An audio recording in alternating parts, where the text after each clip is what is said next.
Olá, você que nos acompanha aqui pela TV Alesp.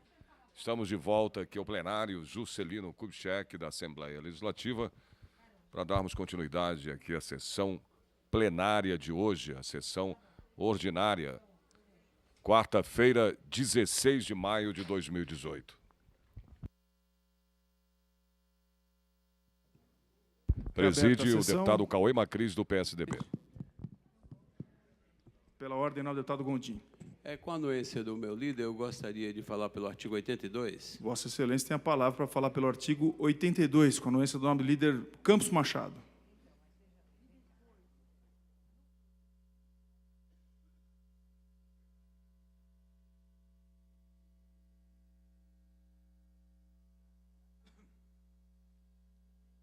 Senhor presidente, senhores deputados, nós temos um bairro junto entre a Itucena e a Dutra, um distrito do Taboão, do Itapetí, onde quem anda nessa via sabe que tem uma indústria da General Motors, uma GM, e nós temos ali mais 53 indústrias e pelo menos umas 20 para se instalarem. Há muito que nós estamos trabalhando para conseguirmos uma rotatória, uma via de acesso, um viaduto, que saia da Itucena para o Taboão e Itapetí. Isso é uma discussão que se está tendo há muito tempo, por ser uma rodovia zero, e talvez tenhamos problemas com a pista de aceleração e desaceleração, fazendo com que essa rodovia deixe de ser uma rodovia zero, que é aquelas rodovias que não podem ter paradas e entradas e saída de veículos, mas que, pelo menos, nós possamos fazer uma interligação, uma vicinal, entre Mogi das Cruzes, a Mogi Dutra, e a Dutra, ou a Guararema, ou até Santa Isabel. Baseado nisso, nós estamos solicitando ao governo do Estado essa visita a Mogi das Cruzes, que olhe para esse bairro industrial, porque o que está acontecendo conosco é o que nós mais ouvimos, a perda de indústrias para o Paraguai, para a Bolívia, para a Argentina, ou para outros estados limítrofes do estado de São Paulo, como é o caso de Minas, Rio de Janeiro, Mato Grosso, Paraná. E até quando nós vamos conviver com isso? Perdendo esse número de indústria, esse número de emprego. Então, já temos um desemprego enorme aqui no estado de São Paulo. E agora, nós não podemos instalar uma indústria no bairro do Taboão, ou no bairro do Itapetí, porque eles não nos dão nenhuma condição. Os impostos aqui são caríssimos, o ICMS para esse tipo de indústria é um ICMS acima de 18%, temos uma arrecadação, temos um emprego, temos condição de ser o melhor local para a instalação de indústria, porque estamos a 350 quilômetros do Rio de Janeiro, estamos a 50 quilômetros de São Paulo, estamos próximos da Dom Pedro para ligar a Campinas, estamos próximos da Fernão Dias, que nos dá a condição, Porto de Santos, Porto São Sebastião, os dois aeroportos, tanto o de Cumbica como o aeroporto de São José dos Campos, e não se faz nada por aquela região. Então, como é que nós vamos desenvolver a indústria aqui no estado de São Paulo se nós não damos condição ao município, ou aos municípios, que ali também está Guararema, está Santa Isabel, nós não damos condição para que nós possamos instalar indústrias naquele local. Então, um apelo que a gente faz aqui ao governo do Estado, Márcio França, governador, olhe com atenção, com carinho, o pedido da AGESTAB para que possamos fazer alguma coisa, alguma condição de entrada e saída de veículos para esses bairros, nesse distrito do Taboão. Nós não podemos mais continuar parados no tempo e só cobrando impostos, impostos, impostos, só perdendo indústria e aumentando o desemprego no estado de São Paulo. Então, é um apelo que nós estamos fazendo ao governador. Provavelmente ele irá à região do Alto Tietê amanhã, em Poá e Suzano. Então, nesse apelo que nós estamos fazendo ao governador Márcio França, que vá, mas já vá com consciência de que nós vamos cobrar, se estivermos nessa reunião, esse problema do Taboão e do Itapetí. Agora, uma coisa fica claro, o problema da situação da saúde na nossa região, principalmente da pediatria e da obstetrícia, será cobrado amanhã na reunião dos convênios com todos os municípios do Alto Tietê. Nós iremos fazer essa cobrança porque não podemos conviver com a situação da saúde que está na região do Alto Tietê. Muito obrigado, senhor presidente e senhores deputados. Pela senhor presidente. Pela ordem, deputado Barba. Com a anuência da minha líder, falar pelo artigo 82. Com a anuência da líder Beth Saão. E, presidente, pediria para poder emendar mais 2 minutos para uma comunicação. Tem a palavra, deputado Obrigado. Barba.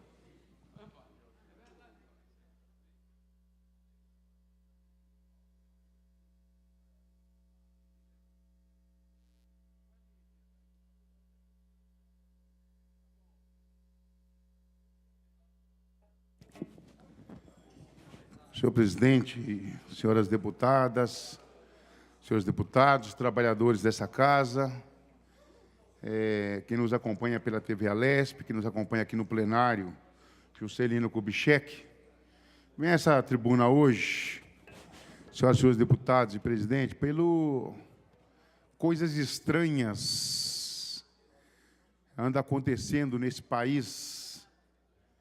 Coisas estranhas, deputado Geraldo Cruz, deputada Ana do Carmo, deputada Beth Saão, deputado Ulisses, deputado Campos Machado, que anda acontecendo nesse país.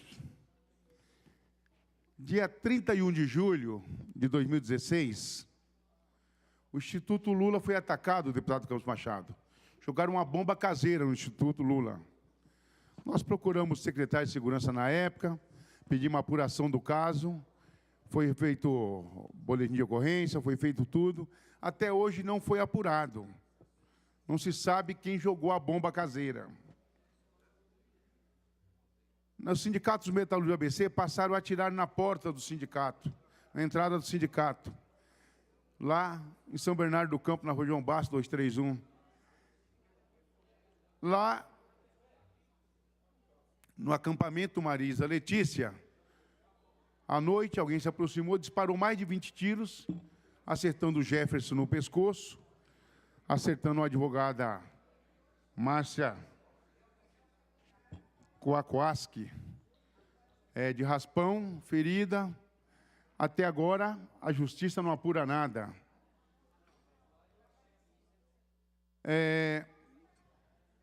Essa semana passada teve um julgamento virtual sobre a soltura do presidente Lula, se ele poderia ser solto ou não, 5 votos a 0, e não acontece nada. Mas, na sexta-feira, o Gilmar Mendes manda soltar o Paulo Preto, que é o homem do esquema do PSDB aqui do estado de São Paulo. E aqui nessa casa, eu tinha um assessor meu, que eu fui obrigado a exonerá-lo ontem, Beth, você que é a nossa líder. Eu tinha um assessor meu que eu fui obrigado a exonerá-lo ontem, que é o Manuel Eduardo Marinho, conhecido como Maninho, que foi vereador de Diadema. Ele se envolveu, ele estava envolvido naquela confusão que esteve em frente, o Instituto Lula, onde ele foi agredido e foi se defender. E aí, aconteceu um acidente quase que fatal, a pessoa, graças a Deus, se recuperou, foi para o hospital, foi socorrida. Mas o Maninho começou a ser denunciado, ele se apresentou na delegacia do Ipiranga, né? Lá ele foi indiciado com lesão corporal grave. Estranhamente, alguém mandou ele para o júri popular, mudando para uma tentativa de homicídio culposo. e ele, o filho dele. E quando foi ontem não, na sexta-feira, a juíza, chamada Débora Faitarone, decretou a prisão do maninho, alguém que se apresentou para a polícia, que tem residência fixa, que mora em Diadema há mais de 30 anos, se apresentou para ajudar a esclarecer o caso, vai se defender, afirma de maneira veemente que é inocente, e eu acredito que ele seja inocente. E aí, estranhamente, a juíza despacha um pedido de prisão preventiva, dizendo que ele cometeu um crime hediondo, brutal, violento, omissão de socorro, frieza, né, vontade de matar. Manda prender preventivamente. É estranho que é um modo de aceleração, de acelerar as coisas, que é tudo contra alguém do PT. Tudo que for contra alguém do PT tem que fazer de maneira urgente. Caravana do Lula foi atacada no Rio Grande do Sul, Polícia Rodoviária acompanhando, Polícia Rodoviária Federal acompanhando, não se apura nada, Campos Machado. Joga bomba no Instituto Lula, não se apura nada. Mas uma coisa que claramente os vídeos mostram, que em algum momento teve conflito, depois o conflito se encerrou, não teve continuidade do maninho e nem do filho dele, o conflito se encerrou ali, e aí começaram a procurar ele, se apresenta e estranhamente é colocado agora em prisão preventiva, se apresentou hoje novamente, voluntariamente, lá, aqui, aqui em São Paulo, e foi encaminhado para a penitenciária de Tremembé. Estou fazendo essa denúncia, porque nós queremos, Campos Machado, que Ministério Público e Justiça trabalhe, mas trabalhe para valer. Não trabalhar de maneira seletiva, que é o que vem fazendo. O Sérgio Moro, num determinado momento, quebra o sigilo telefônico da Dilma, comete um crime institucional e não acontece nada com ele. Foi chamada a atenção pelo Conselho Nacional de Justiça. Paulo Preto, o Gilmar Mendes mandou soltar na sexta-feira. O presidente Lula não encontraram nada, R$1 de uma conta dele na Suíça, nos Estados Unidos, na Europa, qualquer lugar, está preso, porque um determinado juiz tem convicção que o presidente Lula é dono do triplex. Então é isso que nós estamos vivendo. É uma justiça e um Ministério Público a favor de alguns. Me espanta a covardia dos deputados estaduais e federais. Nós estamos assistindo calado. A política está sendo judicializada o tempo todo e nós estamos quietos perante o poder judiciário e perante o poder público. Nessa casa aqui, tem uma liminar impedindo de que trabalhadores que são nomeados assessores nessa casa possam ser nomeados. E ninguém faz nada para derrubar. Então, tem coisas estranhas acontecendo no mundo jurídico, né? Parece que tem um subterrâneo no mundo político, aquela coisa estranha, tenebrosa, que para uns pode tudo e para outros não pode nada. Então, muito preocupado, me assusta a covardia dos deputados federais, respeitando essa decisão do STF de 6-5, de outubro de 2016, onde o STF legislou, mudou o artigo 5º da Constituição. Era para os deputados federais se rebelar, que quem tem poder para mudar artigo da Constituição, PEC, fazer uma PEC, são deputados federais. E eles estão quietinhos. Então tem muita coisa estranha acontecendo. Com certeza ainda devo voltar ainda hoje nesta tribuna, Campos Machado. E você tem me ajudado muito nesse debate, nessa questão do maninho. Aproveito aqui para lhe agradecer publicamente, desde o que eu falei com você, se dispôs, que nós acreditamos, você conhece tão bem quanto eu conheço há 40 anos, né? Você conhece há mais de 20, há 30 anos. Então, eu estou muito aqui, quero deixar claro aqui, nessa tribuna, a minha solidariedade. Eu tive que exonerá-lo ontem, em função da prisão dele. mas na hora que ele for solto, eu vou renomeá-lo ele aqui, assim que essa casa liberar. Porque é um companheiro de luta, é um companheiro que eu acredito, eu conheço, respeito as pessoas, então declaro toda a minha solidariedade ao Maninho, à família do Maninho, ao filho do Maninho, e nós temos que abrir os olhos, começar a debater nessa casa aqui. Qual que é o papel do Poder Judiciário e qual que é o papel do Ministério Público. Não dá para o Ministério Público achar que ele é o representante dos direitos difusos do povo e achar que ele pode tudo, e nós ficamos calados, assistindo nessa casa. Não dá para o Poder Judiciário fazer tudo que quer e a gente continuar assistindo nessa casa. Não dá para ver uma onda de sequência de crimes e atentado contra um partido ou segmentos populares e a justiça não apura nada. Eu quero saber, secretário de Segurança Pública do Estado de São Paulo, a apuração da bomba caseira jogada no dia 31 de julho de 2016, lá no Instituto Lula. Eu quero saber da Justiça do Paraná a apuração dos tiros dados no acampamento Marisa Letícia. Foi mais de 20 tiros. Acertou o Jefferson e acertou uma advogada. Um tiro no pescoço. Eu quero saber dessa justiça seletiva, que tem uma pressa de acelerar as coisas quando é contra o PT, quando é contra os sindicatos, quando é contra os movimentos sociais. E para encerrar, presidente, quero também parabenizar aqui a luta dos metalúrgicos do ABC. Os trabalhadores da Mercedes, numa luta contra a reforma trabalhista, entraram em greve desde segunda-feira. E essa luta é contra aquele estrago que os deputados federais fizeram, dizendo que ia gerar 6 milhões de emprego quando aprovasse a reforma trabalhista.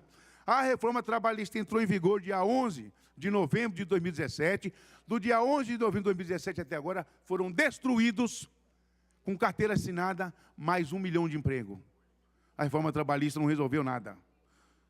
Aumentou o número de desempregados com carteira, que perdeu emprego com carteira assinada. Então, os trabalhadores da Mercedes não aceitou que a Mercedes quisesse aplicar o modelo da reforma trabalhista aprovada por aquela Câmara dos Deputados, onde a grande parte é corrupta. Lutou, estão lá em greve lutando para fazer um bom acordo, para discutir database, para discutir PLR, para discutir a renovação da convenção coletiva de trabalho, que dá uma proteção. Os metalúrgicos do ABC é um dos expoentes nessa luta contra a precarização e contra a reforma trabalhista. Para concluir, deputado Barba. Muito obrigado, presidente. Vossa Excelência teve boa tolerância hoje para poder falar à vontade. Ordem do dia.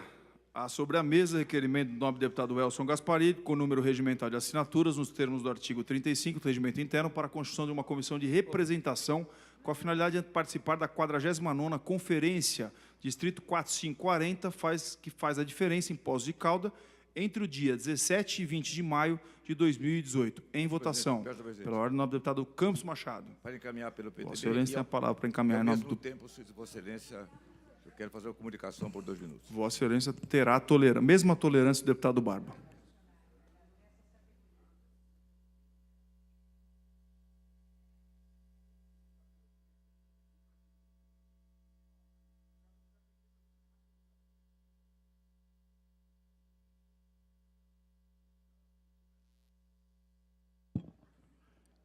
Senhor presidente, senhores deputados, eu sabia, deputado Bignoli, dos riscos que corria quando apresentei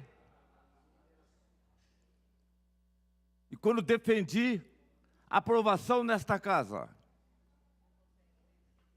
da PEC 01, que diz respeito ao Ministério Público, uma PEC que apenas quer definir um prazo legal de 180 dias, que já é estabelecido, mas a prorrogação por mais 180 dias depende da existência de provas e da aprovação do Conselho Superior. Não é justo que alguém fique anos e anos com a espada de Damocles na cabeça. Eu sabia, deputado Barba, e é por isso que eu quero falar hoje de um promotor público, doutor Silvio Marques. Estou dizendo o nome dele. Doutor Silvio Marques, o senhor é leviano. Eu vou repetir, quem sabe o senhor não viu direito. Doutor Silvio Marques, promotor público, o senhor é leviano. O senhor apresentou um pedido de inquérito civil contra mim, por fatos que já estavam arquivados. Eu já tinha informado o chefe do Ministério Público no ano passado, no começo do ano passado, o inquérito foi arquivado. Entre eles, o fato de eu ter denunciado, de eu ter doado, e com os impostos de renda, R$50 mil para Roberto Jefferson pagar sua multa. Vossa Excelência abre esse inquérito civil sem nenhuma prova. E sabe por que Vossa Excelência abriu esse inquérito, doutor Silvio Marques, leviano? Por causa do inquérito civil público. Aliás, por causa da PEC 01, que eu estou defendendo aqui. Vossa Excelência pensa que vai me intimidar, não vai intimidar, não. E o pior, Vossa Excelência mandou para a imprensa um inquérito civil público aberto sobre a acusação que eu teria mandado matar alguém, um amigo meu. Carta anônima, tudo é carta anônima. E Vossa Excelência, doutor Silvio Marques, ainda diz, olha o absurdo, deputado Barba, de que os funcionários em órgãos públicos que sejam filiados ao PTB, voluntariamente podem contribuir com 0,3. A maior contribuição não para de R$300 por mês. Não paga nem um décimo das contas. O que ele disse? É que eu recebia mais de R$500 mil por mês. O dinheiro depositado na conta do partido. Olha como é leviano. Olha a leviandade sua, doutor Silvio Marques. É vingança pura. Mas eu agora vou redobrar o trabalho para aprovar a PEC 01, para provar que essa casa aqui não tem covarde. Vocês não vão me intimidar, não. Vossa Excelência quer envolver até o meu história de advocacia, da qual eu não sou gerente, não respondo por ele. Olha como Vossa Excelência é fraco. Por que isso, deputado Silvio Marques? E mandou para o jornal Estado de São Paulo. Aí me disse um assessor meu, vamos fazer uma nota. Nota não, eu quero conversar com o jornalista. Quero explicar ao jornalista a leviandade sua. Doutor Silvio Marques, como é que Vossa Excelência pode brincar com a honra alheia? O que pensa Vossa Excelência que é o dono desta casa, o dono do poder? Ministério Público, eu tenho muito orgulho do Ministério Público. Sou o único deputado do Estado que tem menção honrosa, qual é o mérito. Olha a situação minha aqui. Por causa de Vossa Excelência, eu sou obrigado a dizer que não há mais ninguém neste mundo que me impeça de trabalhar pela aprovação da PEC 01. E se eu verificar que tem gente com medo do senhor, por exemplo, eu vou denunciar aqui da tribuna, essa casa não vai cair dos joelhos, doutor Silvio Marques. Vossa Excelência mentiu, para mim é um mentiroso. O inquérito arquivado, 2 inquéritos arquivados, para que reabrir os 2? Ainda acrescentou, arquivado no mês de março, mentira! Foi arquivado o ano passado, o ano retrasado, quando o deputado Capês ainda era presidente, em 2015. Ora, deputado Barros, um absurdo. O inquérito é arquivado, o inquérito civil público é arquivado. Ele traz à tona. Abriu em 2018, ainda quis envolver a minha família no meio. O que eu posso pensar de um homem desse? O que eu posso pensar de um membro do Ministério Público, uma instituição séria? O que eu posso pensar daquele promotor público de São Paulo, que ofendeu com palavras de baixo calão os ministros do Supremo Tribunal Federal? O que eu posso suportar que o tal de doutor Richard, promotor público do CAEX, tem a capacidade de ir no presídio militar às 8h30 da noite. Ele não pode fazer isso para conversar com o preso e dizer ao preso: quer ficar livre? Denuncie um político. Você não gosta do Campos Machado? Gosta, fala dele ou de outro qualquer, mas denuncie um político que você sai. E esta casa vai fazer o quê? Ficar quieto? Não. Vingança. Eu não sou vingativo, doutor Silvio. Mas Vossa Excelência foi. Vossa Excelência encarnou a mesma posição do doutor Milani. Doutor Milani foi aquele botou público que ofereceu a denúncia contra Geraldo Alckmin, avocando um caso da Justiça Eleitoral.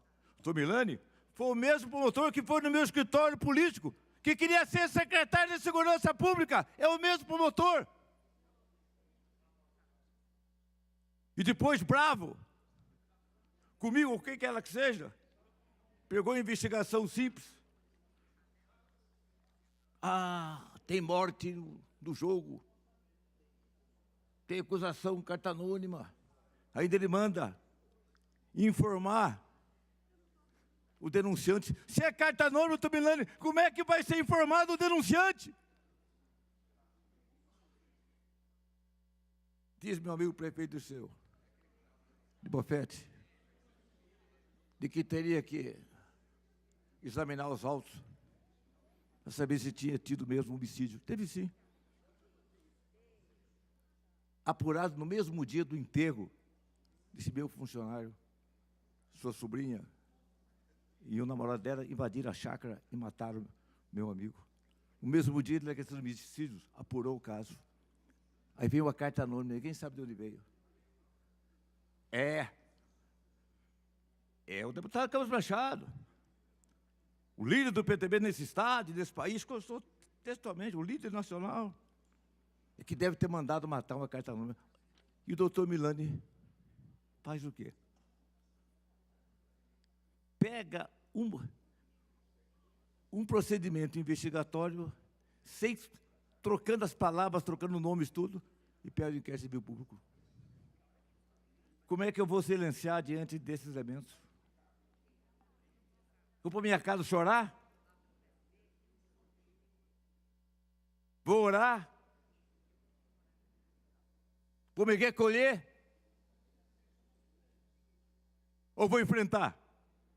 A resposta é óbvia, eu vou enfrentar. Vou enfrentar até o fim. Não é com vinganças, com mentiras, com infâmias, com injúrias, com calúnias, é que eu vou deixar de cumprir o meu dever, de apurar, de tentar provar a proposta que traz prazo para terminar o inquérito civil público. Pergunte aos prefeitos, aos vices, aos deputados, seu inquérito civil público demora 2, 3, 4, 5, 10 anos. E eles sempre ameaçando. Manda um recado. Para mim não tem recado não, doutor Silvio. Doutor Silvio, Vossa Excelência vai ler no Diário Oficial. Não tem recado. Vossa Excelência foi profundamente leviano. Espero que o jornal Estado de São Paulo traduza o que eu disse hoje. Não sou medroso, não tenho medo e vou enfrentá-lo, doutor Silvio, em todos os lugares, tribunais, para provar que Vossa Excelência cometeu infâmia. Senhor presidente, entro agora no meu prazo de 2 minutos. Silenciar, dizia dia desse o meu nobre amigo, deputado Rafael Silva, silenciar, quando se deveria protestar, transforma os homens em covardes. Eu não vou silenciar, não. E quero ver, deputado Barba, sabe, deputado Barba, nós temos que fazer uma convocação a esta casa. Aqueles que não aceitam esse tipo de tortura, aqueles que não aceitam andar de cabeça baixa, aqueles que não sabem rastejar ao menor ruído do Ministério Público. respeito à instituição. Tem gente extraordinária, mas tem gente que não merece estar na instituição, como, por exemplo, Dr. Milani, Dr. Richard, e esse leviano do Dr. Silvio Marques. Me processe, doutor Silvio, por favor, me processe. Abra mais procedimentos contra mim. Invente alguém que faça uma carta anônima. Vá no correio lá do Braz, brasileiro, coloca lá. Coloca que eu tentei pôr fogo em Ribeirão Preto. Coloca lá. Põe isso, doutor Silvio. Você não vai me intimidar, não. E não vai intimidar esta casa. Esta casa, ao contrário do que Vossa Excelência pensa, doutor Silvio, não é uma casa de covardes, não. Me dizia o deputado Barros Munhoz, agora, até quando? Ou, para terminar, senhor presidente, nas Catilinárias, Cícero fazia um discurso do Senado Romano contra o imperador Catilina e dizia, Quosque tande, abutere paciência nossa. Até quando, doutor Silvio Marques, abusarás da nossa paciência? Por quanto tempo ainda sua audácia desenfreada, jactanciar, doutor Silvio? E requeiro, senhor presidente, deputado Camarcris, que seja pautada esta PEC 01. Quem quiser votar, que vote. Quem tiver coragem de que venha aqui, quem não tiver, se esconda. Mas tem que ser pautado essa PEC em defesa da dignidade desta casa. Em votação... Para uma comunicação, senhor presidente, pela ordem. Vossa Excelência tem a palavra para uma comunicação, deputado Rafael Silva. Senhor presidente, nobres colegas, recentemente uma policial treinada sacou de uma arma que se encontrava em sua bolsa, atirou no marginal e o matou. Aí, de repente, sociólogos falam que ela não deveria agir daquela forma, deveria deixar o bandido ir embora depois de roubar o que pretendia. Senhor presidente, qual seria a realidade daquele momento, não fosse a ação da policial? Se uma criança chorasse e saísse correndo, se uma mãe se apavorasse e gritasse, será que o policial não mataria a mãe, não mataria a criança? Nós já tivemos exemplos desse tipo. Uma vez, num assalto aqui em São Paulo, um bandido dentro de um banco, ali ao lado de uma senhora com uma criança no colo. A criança chorou, o bandido atirou e matou a criança. Esse marginal, que estava com uma arma em punho, ameaçando crianças e mães, não estava bem da cabeça. Ele estava, naquele momento, com algum problema sério. Não agiria daquela forma, não estivesse sofrendo essa realidade do problema. Num lugar aberto, com muitas pessoas, normalmente o marginal, ele vai assaltar dentro de um estabelecimento, de uma drogaria, com um comparsa ao lado. Ele não se atreve a agir sozinho no meio de muitas pessoas. Não se atreve. Se ele agiu dessa forma, é porque ele estava totalmente descontrolado e poderia fazer tudo. Eu gosto muito de sociologia, aliás, estudo sociologia há mais de 50 anos, né? Não é a minha pós-graduação nessa área que me dá condições de falar. Eu me lembro do René Descartes, que nasceu em 1596, morreu em 1650. Preste atenção, companheiro deputado e deputada. René Descartes falou, depois de estudar na melhor escola da Europa, da França, com doutos professores, com professores altamente especializados, ele falou, eu me decepcionei. Não era aquilo que eu queria. E aí eu resolvi ler o livro do mundo. Ele resolveu sair pelo mundo estudando as coisas, as pessoas, a sociedade e desenvolvendo a sua filosofia. Então, o senhor sociólogo de gabinete, não é nada disso que o senhor pensa. O senhor pensa dentro do ideal e não do real. Faça como René Descartes. Leia o livro do mundo. Conheça a nossa realidade. pense naquilo que poderia ter acontecido. Eu também entendo que o bandido não deveria morrer, que a policial não deveria tirar. Numa outra realidade, na realidade nossa, ela fez o que deveria ser feito. Poderia ter acontecido alguma outra coisa indesejável? Sim. Mas se ela não tivesse agido? Ah, gente, olha, por favor, deve falar do assunto quem entende do assunto.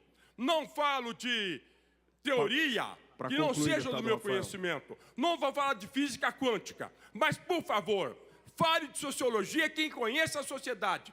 E as sociedades são diferentes. Não são inferiores nem superiores.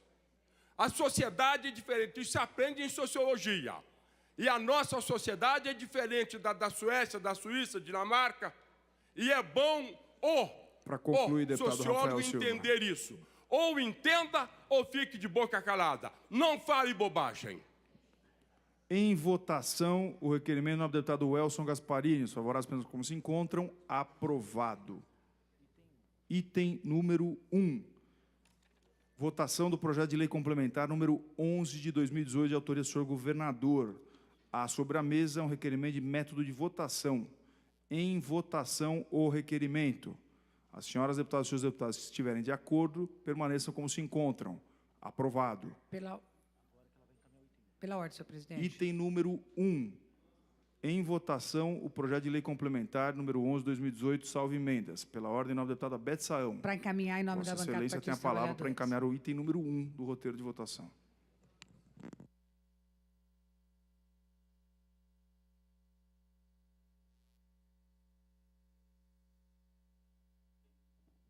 Senhor presidente, deputadas e deputados desta casa, funcionários, telespectadores que nos assistem, infelizmente, esse projeto que nós tentamos conversar com o governo, dialogar com a liderança do governo aqui na casa, para podermos aprovar algumas emendas de nossa autoria, emendas estas, senhor presidente, que reduzem as disparidades existentes na mesma categoria, né, entre as mesmas na mesma secretaria, de funcionários que muitas vezes exercem as mesmas tarefas e ganham, por isso, salários muito diferentes, com diferenças expressivas.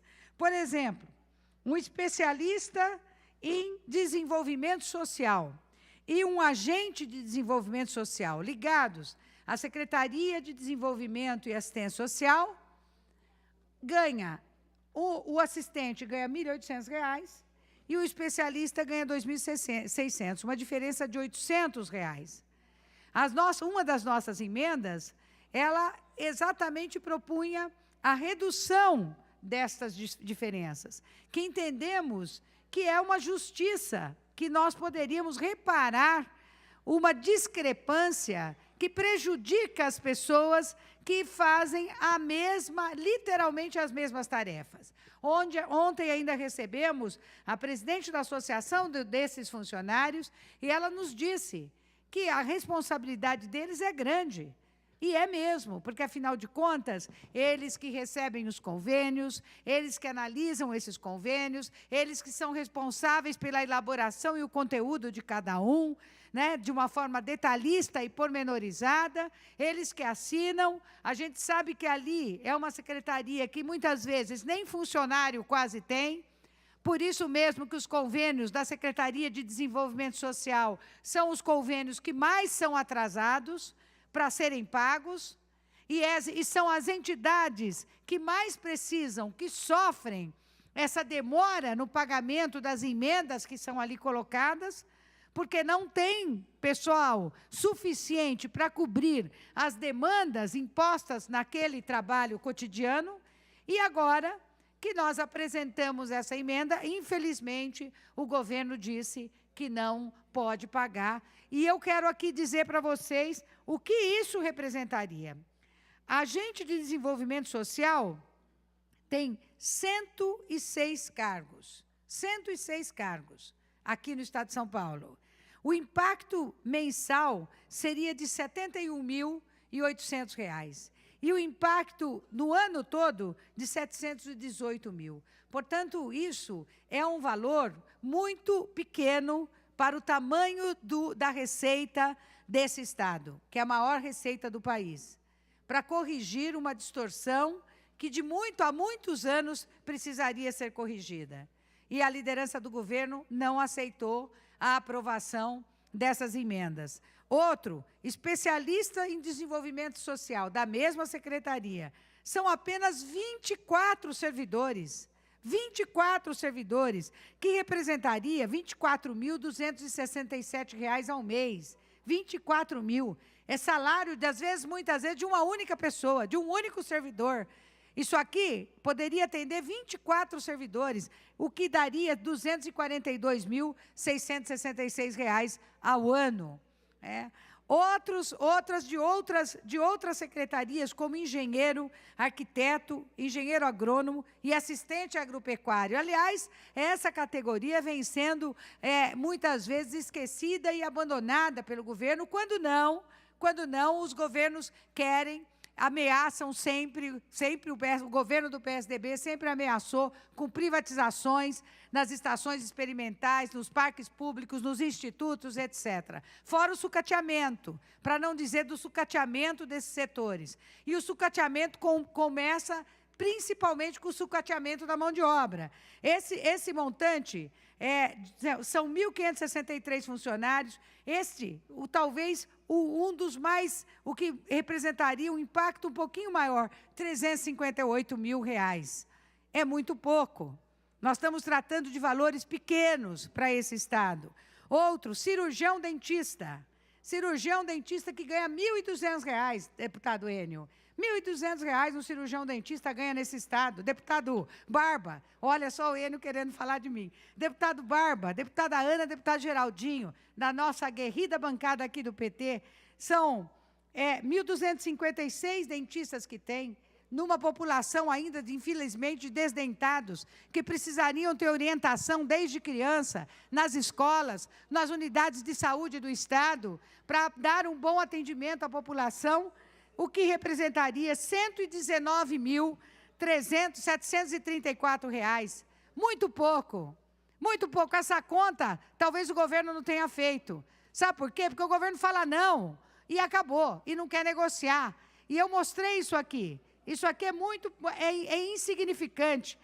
Funcionários ativos e inativos, que representaria 711 mil, respectivamente, cada um. Impacto total dessas emendas da bancada do Partido dos Trabalhadores, entre trabalhadores ativos e inativos, resultaria num total de R$ 14.233.000 ao ano.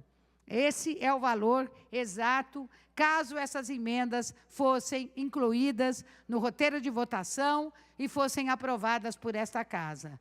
Mais uma vez, o governo do Márcio França vai na mesma toada que já vinha o governo do Geraldo Alckmin, ou seja, na desvalorização, na falta de reconhecimento e na falta de respeito junto com os servidores. Porque quando se respeita o servidor, quando se quer valorizar o servidor e, consequentemente, ter como resultado disso a valorização do serviço público, o bom atendimento do serviço público, o maior alcance do serviço público, que essas carreiras permitem nas suas respectivas áreas, nós teríamos, sim, esse pedido nosso atendido, essas emendas aprovadas. Mas, infelizmente, essa Casa, mais uma vez, vai deixar os servidores com a pá na mão, né? Pedindo, com o pires na mão e sem poder receber em troca uma recuperação das suas perdas salariais que foram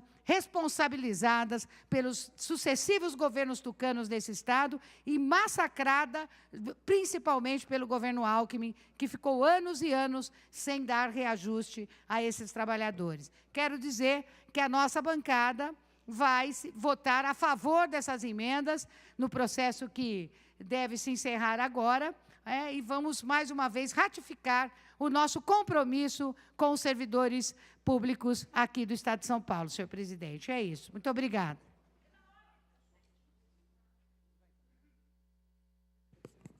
Em votação. Pela ordem, nobre Pela presidente. ordem, nobre deputada Ana do Carmo. Obrigada. Eu quero indicar o nobre Barba, Deputado Barba tem a palavra. para falar pela minoria. Novamente, o deputado Barba tem a palavra para falar agora em nome da liderança da minoria.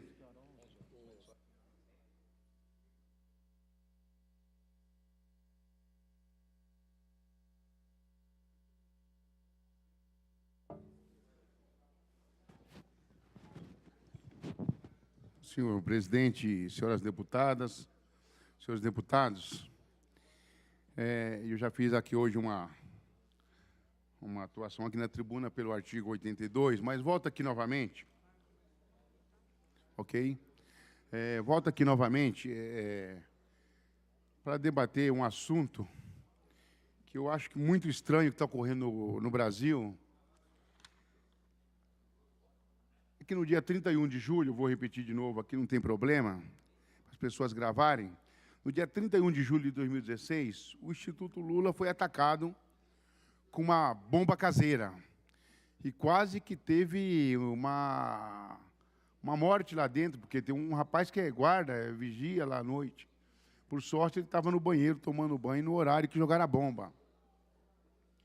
E, na época, nós procuramos o secretário de Segurança Pública, que ainda era o Alexandre de Moraes, e solicitamos deles a apuração do caso.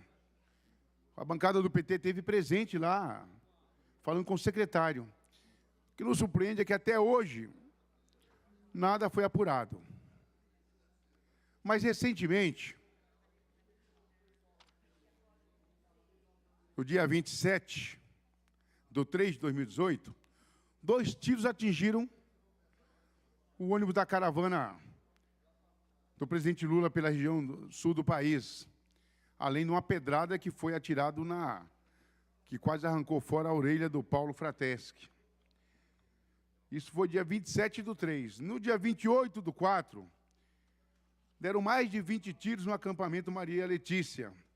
Foi atingido o nosso companheiro Jefferson Lima de Menezes, foi atingido no pescoço. E uma outra vítima foi a advogada Márcia Kwiatkowski, atingida de raspão, ela. Márcia Kwiatkowski, o nome da advogada. Nada até agora apurado. Estranhamente, no dia 5 de abril, houve um incidente em frente ao Instituto Lula, deputado Barros Munhoz, envolvendo algumas pessoas, provocações, conflito, e teve um acidente, poderia ter sido fatal, não teve a fatalidade, ainda bem, né, graças a Deus, nós somos contra qualquer tipo de violência. Estranhamente, não houve pedido de prisão, não houve nada. Três das pessoas que estavam envolvidas no acidente se apresentaram voluntariamente na delegacia aqui do Ipiranga, se apresentaram voluntariamente. Lá foram indiciados por lesão corporal grave, né, e foram se defender na justiça. Uma promotora pediu para que fosse transformado, fosse mandado para a vara do júri popular na Barra Funda, na primeira vara, e que fosse transformado em crime hediondo. E lá houve uma definição de crime hediondo com brutalidade, violência, vontade de matar, omissão de socorro à vítima, frieza, e foi pedido a prisão preventiva do Manuel Eduardo Marinho, que é o nosso companheiro, foi vereador lá de Diadema, o Maninho. Maninho que mora há mais de 40 anos em Diadema, residência fixa, não tinha pedido de prisão, se apresentou. Então, hoje foi obrigado a se apresentar, né, para poder se entregar. O que nos estranha é a celeridade da juíza com relação ao caso. Porque ela disse que ele tinha que ser preso, porque ele é uma ameaça de atentado, ameaça à ordem pública. Uma pessoa que se apresentou voluntariamente, não tinha pedido de prisão, não tinha nada, na delegacia, para ajudar a esclarecer os fatos, para poder se defender. Estranhamente agora, teve que se apresentar, teve que se entregar hoje, foi mandado lá para a penitenciária, lá de Tremembé. Ele e o filho dele. Estranho, né? Porque nós estamos cobrando as mesmas velocidades para os casos que até agora não foi resolvido. O secretário de Segurança não responde, o Ministério Público não responde, o Tribunal não responde, ninguém responde. Agora, quando é para perseguir alguém que é filiado ao Partido dos Trabalhadores, aí a perseguição é muito rápida. Dito isso, presidente, eu quero entrar num outro tema que eu acho que vai ser discutido aqui na Extra, que é o projeto 16. O projeto 16, ele tem uma ansiedade de todos os assessores de deputado, assessores e assessoras, para que ele seja aprovado o mais rápido possível. Tem uma lambança tão grande cometida, ou combinado ou não, entre o presidente dessa casa e o governador Geraldo Alckmin, que até então ainda era ele o presidente, era o governador então, porque nós aprovamos o 1321 aqui nessa casa, aprovamos em 26 ou 27 de março, foi aprovado. Dava tempo de ter sido publicado. E se tivesse publicado antes do dia 7, que entrava no até o dia 7, que entrava no período eleitoral, o reajuste de vocês seria 4,89.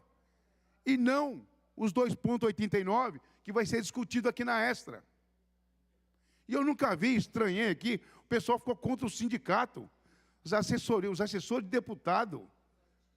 O sindicato defendendo que quer ter 2% a mais de aumento, e os assessores contra o sindicato, os assessores e assessoras, não estou entendendo. Quando está claro que o erro foi cometido pelo governador, a má intenção, ou foi combinado com o presidente dessa casa, com o governador, ou o governador cometeu por conta própria. O sindicato tem que cumprir o seu papel. O sindicato tem que ir lá e tem que judicializar mesmo. Se houve erro da mesa, ou se houve erro do governo, eles que paguem a conta. A tarefa do sindicato é essa mesmo, é defender os trabalhadores e as trabalhadoras. Lá no meu gabinete, a minha assessoria está ouvindo lá agora, no dia que esse sindicato aqui convocar uma greve, a minha assessoria tem que participar, porque é luta. O sindicato é para lutar, para defender os interesses dos trabalhadores dessa casa, e não para defender interesses de deputado, ou de presidente dessa casa, ou da mesa. Eu conheço o sindicato, Barzunhões, no mínimo há 40 anos. Eu fiz greve, tomei porrada, borrachada da polícia, escapei de várias vezes de ser preso, tomei bomba de estilhaço na canela, granada, mas não entendi até agora que ao contrário, vocês da assessoria dos deputados tinham que estar ajudando a defender o sindicato, porque os 2,89 que vocês vão pegar agora é menor do que 4,89. E o erro foi do governador. Se foi combinado com o presidente dessa casa, o erro é do presidente dessa casa. Porque, como é que foi o da FATEC, que foi aprovado depois? Não foi publicado no dia 7? Não é estranho o que está acontecendo nessa casa, não? Se o se fiscais de renda, se o DAFAS foi aprovado depois de que foi aprovado o dos servidores gerais dessa casa, foi publicado no dia 7 e o outro não. Parece que é uma briga da mesa com o sindicato, ou dos deputados com o sindicato. Eu sou a favor do sindicato em qualquer lugar desse país e do mundo. Eu sou contra sindicato pelego. O sindicato é feito para lutar, para defender o direito dos trabalhadores e das trabalhadoras. Tem uma dúvida na assessoria? A CIEX, nós não pegar os 2,89 agora, não pega mais? Espera resolver o problema judicial, deixa ver o que acontece. Se é erro do governador, tem que cobrar ele. Se foi má intenção dele, ou se foi má intenção da mesa diretora dessa casa, a mesa que pague o preço. E eu estava conversando aqui com a mesa, que a mesa tem um risco realmente. Eu entendo. Conversei com meu amigo e companheiro de bancada, Luiz Fernando, eu entendo que tem um risco deles cumprir uma decisão judicial, caso o sindicato venha obter uma vitória na justiça. Eu entendo isso. Que eles podem ir lá na justiça eleitoral, poder ser impedido de disputar as eleições. Isso pode acontecer. Então, eu quero que o sindicato também tenha claro que tem isso. Então, mas eu quero ajudar a discutir esse problema. Quero ajudar a resolver esse problema. Esse projeto será discutido aqui.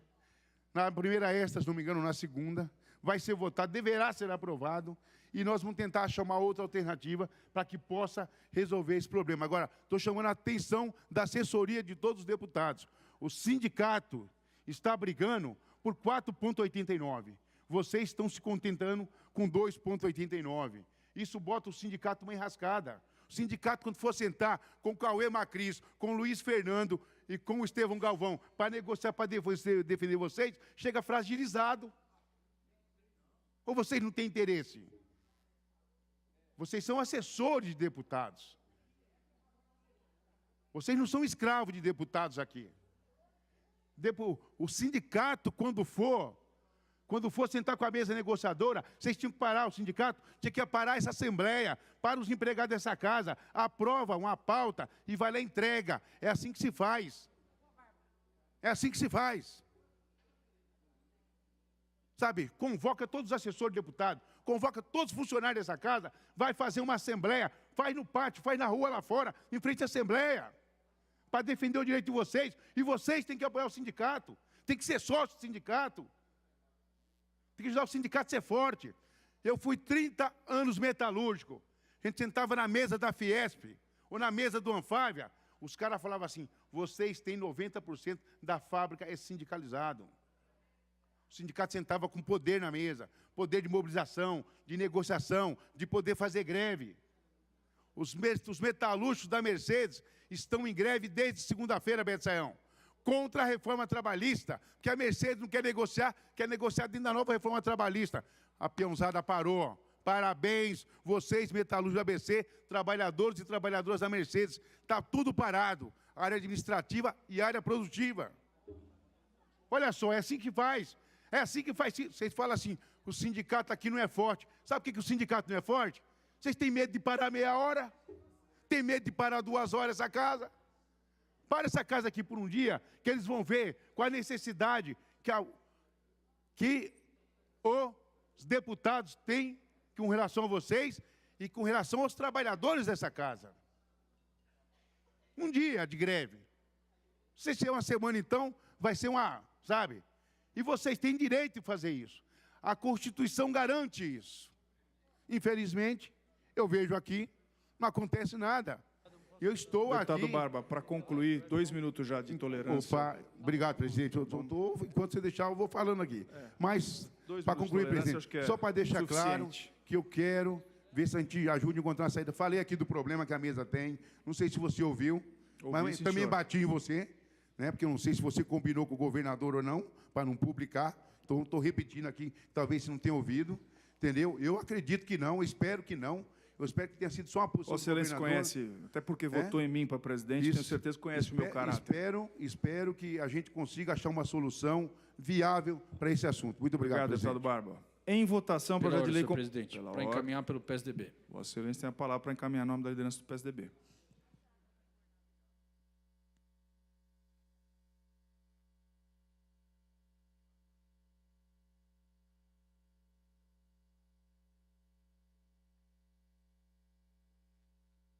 Muito boa tarde a todos, a todas. Essa quarta-feira aqui na Assembleia Legislativa de São Paulo, falar um pouquinho aqui sobre o PLC número 11. Primeiro dizer que eu tive o prazer de ter sido funcionário da Secretaria de Desenvolvimento Social. Então esse é um projeto que estamos falando aí de pessoas que foram colegas, pessoas que trabalharam ao meu lado, que fazem um trabalho honrado para o Estado de São Paulo, cuidam de gente pobre, gente na faixa de vulnerabilidade social, fazem isso com muita competência, profissionalismo e que merecem, sim, todo o reconhecimento do Estado. Também estamos falando aqui de gente da agricultura, aqui o Barros, o Davi, gente que tem uma vida, o Giribone também, Gasparini, doutor Ulisses, gente que tem uma vida trabalhando próximo a esse pessoal. Eu acho que todo mundo que está aqui entende da necessidade de valorização desses quadros. No finalzinho do governo Geraldo Alckmin, foi proposto esse PLC, que sim, é muito distante daquilo que eles precisam, de que eles almejam, mas é uma pequena melhora para eles que tantos anos esperam aí por esses reajustes. Dizer, acho importante, o Davisaia fez uma emenda importante, a Beth fez outras, eu pessoalmente sou a favor e vou registrar meu voto por todas elas, mas dizer também que é um caminho que não se finda hoje com esse PLC 11 que nós votamos aqui. É evidente que reajuste nenhum ia ser necessário para colocar essas carreiras no devido lugar delas. Estamos falando aqui dos dentistas que estiveram com a gente no Colégio de Líderes, dos pesquisadores, de gente que trabalha pelo Estado de São Paulo de forma competente e honrada. A expectativa deles não seria somente de ter um reajuste um pouco mais, um pouco menos. É evidente que o melhor possível que a gente possa dar dentro da responsabilidade financeira do Estado de São Paulo tem que ser dado.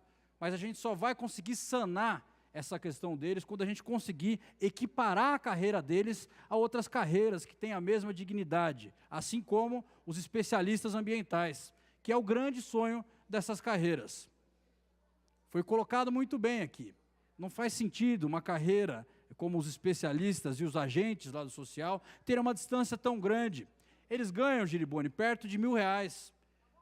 Dia após dia, essas carreiras têm pedido exoneração do Estado e daqui a pouco a gente vai ficar sem esses profissionais que tocam aí há muitos anos os convênios, tocam as políticas públicas de desenvolvimento social. Então, tem uma grande expectativa, tanto do Agroesp, quanto do Sindicato do Social, quanto dos pesquisadores, os dentistas estiveram com a gente para que a gente pudesse aprovar isso daqui hoje. Mas dizer a eles que esse não é o fim da batalha, que nós vamos trabalhar para que o mais rápido possível a gente possa ter do governo um projeto que equipara essas carreiras com a dignidade e o tamanho que elas merecem. Então, esse é o registro do meu voto, vou registrar ali em breve.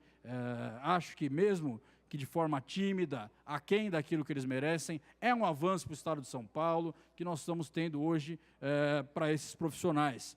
Estava aqui o Barba, queria aqui me solidarizar a questão dele, o brilhante deputado Barba, queria aqui também me solidarizar ao Campos Machado e dizer a todos vocês que o clima nessa casa tem melhorado nessa semana, nós estamos confiantes aí de que nós vamos poder avançar para o Estado de São Paulo nesse período restante desse mandato. Um abraço. Em votação, projeto de lei complementar número 11 de 2018, salvo emendas, item 1. Os favoráveis permaneçam como se encontram. Aprovado. Em votação, o item número 2. Demais emendas englobadamente. Os contrários permaneçam como se encontram. Rejeitado. Pela ordem, senhor presidente. Pela ordem, em nome da deputada Beth Saão. Para declarar o voto favorável da bancada do Partido dos Trabalhadores nas emendas. Pedido de Vossa Excelência, está declarado favoravelmente os votos da bancada do PT a todas as emendas apresentadas ao projeto. Pela ordem, senhor presidente. Pela ordem, em nome do deputado Davisaia. Para agradecer aqui o entendimento dos líderes, né, de todos os deputados, a votação do projeto, né, um projeto que traz a correção, né, de parcela das demandas de determinadas categorias do Estado, né, projeto encaminhado ainda pelo governador Geraldo Alckmin aqui nessa casa, né, e que agora tivemos a oportunidade de fazer essa negociação em nome do governador também, Márcio França, né, entendo as demandas das categorias, todas justas, né, de fato é preciso que se melhore as condições de salário dos servidores do Estado, mas é também preciso registrar que essa postura muitas vezes questionada, tanto do governador Geraldo Alckmin, como agora do governador Márcio França, tem sido responsável, né, por o Estado de São Paulo se manter equilibrado e, com isso, com condições não só de fazer o pagamento em dia de todos os seus servidores, mas de, paulatinamente, também ir fazendo as correções que são necessárias e possíveis, né? Nem sempre, então, atendendo todas as demandas, né, dos servidores, mas paulatinamente fazendo as correções necessárias. Então, agradeço aqui a colaboração de todos os líderes que cumprem o seu papel, fazem as suas defesas, né, mas entendemos que é importante esse passo, né, aprovando esse projeto, que, dentro do possível, vai fazendo as correções necessárias. E, como disse o líder do PSDB, o deputado Vignoli, né, isso não se encerra aqui, esse trabalho continua para que a gente possa, paulatinamente, ir fazendo as correções necessárias. Muito obrigado Pela a ordem, todos. senhor presidente. Pela ordem, deputada Beth Saão. Apenas para ratificar, favorável, nosso voto era favorável da bancada do PT, as emendas propostas pelo PT. Que é a Perfeito, emenda está número 2, ratificado. 3 e 4. Está Porque ratificado. a emenda 1, não. Então, o voto favorável foi só em cima das emendas propostas pelo PT. Pela ordem, senhor presidente. Pela ordem, deputado Marco Vignoli. Para declarar o meu voto favorável às emendas 1, 2, 3 e 4. Está registrado o teu voto favorável às emendas 1, 2, 3 e 4. Senhoras deputadas e senhores deputados, nos termos do artigo 100, inciso 1º do Regimento Interno, convoco Vossas Excelências para uma sessão extraordinária, a realizar-se hoje às 19 horas, após o término da primeira sessão extraordinária, com a finalidade de se apreciar da seguinte ordem do dia.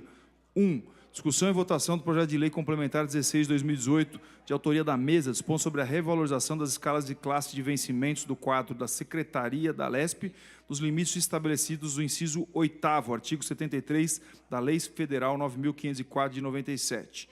Item 2. Discussão e votação do projeto de lei 683/2017, de autoria do deputado Pedro Cacá. Pela ordem, senhor presidente. A ordem em nome do deputado Davi Zaia. Havendo acordo de líderes, solicitar o levantamento da presente sessão. Antes, porém, senhoras deputadas e senhores deputados, havendo acordo de liderança, a presidência nos dá por levantados os trabalhos, convoca Vossas Excelências para a sessão ordinária de amanhã, a hora regimental, com o remanescente da ordem do dia de hoje, lembrando-os ainda da sessão extraordinária a realizar-se hoje, às 19 horas. Está levantada a presente sessão. Encerrados, portanto, os trabalhos de hoje desta sessão ordinária aqui no plenário Juscelino Kubitschek. A próxima sessão acontece amanhã, quinta-feira, a partir das 2h30 da tarde. Só lembrando a você, telespectador, que a partir das 19 horas teremos uma sessão extraordinária. Continue assistindo a programação da TV Alesp.